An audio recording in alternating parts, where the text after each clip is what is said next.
Hello hello मेरा प्रिय साथीहरू सबैजनालाई नेपाली बाइबल स्टडीमा पुनः स्वागत छ।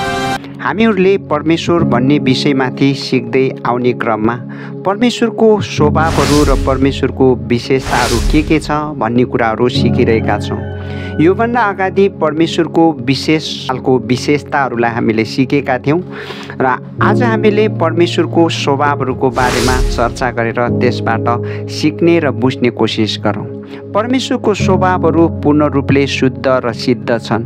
सत्य बाइबलको वचन अनुसार परमेश्वरको धेरै स्वभावहरू छन्, तर महत्त्वपूर्ण हाम्रो व्यक्तिगत जीवनमा हामीले बुझ्नुपर्ने, हाम्रो व्यक्तिगत जीवनमा सिक्नुपर्ने स्वभावहरूलाई नै तपाईँ र मैले आजको विषयमा सिक्नेछौँ। उहाँको विशेष स्वभावहरूमा पवित्रता स्वभाव, प्रेमको स्वभाव, विश्वासयोग्यता स्वभाव, धैर्यता र क्रोध गर्ने स्वभाव र न्याय गर्ने स्वभावहरू परमेश्वरमा रहेको हामी पाउँछौँ। यसै क्रममा आज हामीले विशेष परमेश्वरको पवित्र स्वभावमाथि चर्चा गरेर सिक्ने कोसिस गरौँ।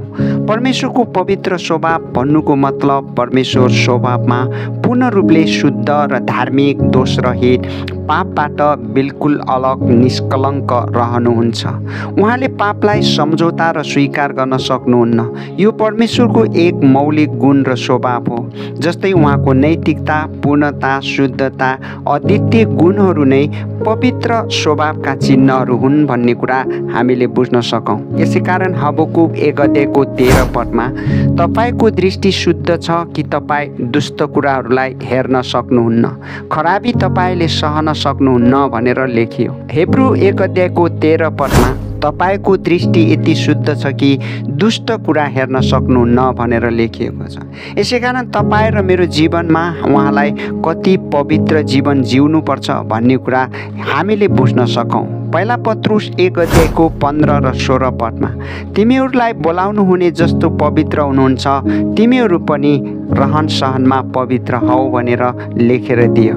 जस्तै उदाहरणको निम्ति स्वर्गदूतहरू कति पवित्र हुन्छन्, फेरि पनि उनीहरूले परमेश्वरलाई आराधना गर्दा कसरी उनीहरूले त्यो आफ्नो परमेश्वरको आराधना गरेका छन्, जुन एशिया 6:2-3 पदमा हामी पढेर बुझ्न सकौँ कि परमेश्वरको पवित्रता कस्तो छ भन्ने कुरा। 6-6वटा पखेटा भएका सराफहरू खडा भएर दुई पखेटाले आफ्नो मुख ढाकेर, दुईवटाले आफ्नो खुट्टा ढाकेर, दुई पखेटाले उठ्दै यसो भन्दै पुकार्दै थिए, सर्वशक्तिमान परमेश्वर पवित्र पवित्र पवित्र हुनुहुन्छ।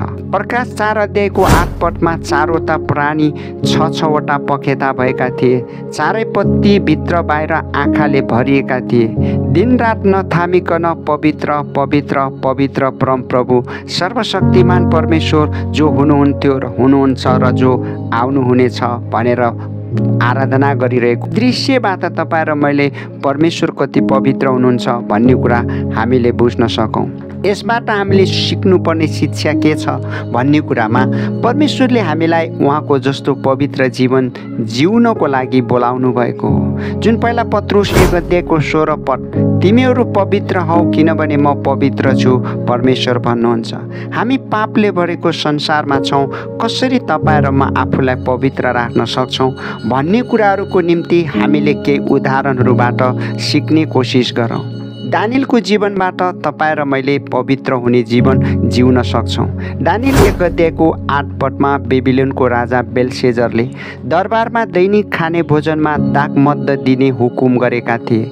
दानियलले राजकीय भोजन र दागमद्ध खाएर आफूलाई अशुद्ध नपार्ने निर्णय लिएर बनाइराखेको कुरा हामी सिक्न सक्छौँ। योसेफको जीवन, योसेफले पोटिफरको घरमा काम गर्दै गर्दा पोटिफरकी पत्नीले योसेफमाथि नजर राखेर आफूसित सुटाउन खोज्दा उनले अस्वीकार गरेर भने, यस्तो घोर दुष्ट काम गरेर परमेश्वरको विरोधमा पाप र मेरो मालिक पोटिफरको अपमान अनि मेरो जीवनलाई अपवित्र बनाउन चाहन्न भनी उनी जवाब दिएका थिए।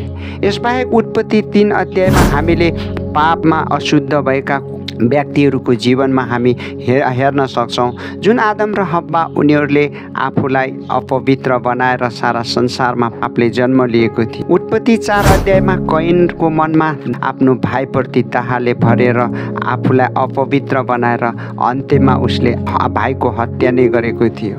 उत्पत्ति 19 अध्यायको 24 देखि 25 पदमा सदोम र गमोराका मानिसहरू अनैतिक व्यवहारमा अशुद्धता भएका हुनाले आगोमा नाश भएर गएका थिए। पहिला सामुएल 15 अध्यायको साउल राजा दाउदप्रति आफ्नो मनमा दाही बन्दाखेरि आफूलाई अशुद्ध भनेर उनलाई परमेश्वरको आत्माले छोडिदिनु भएको थियो।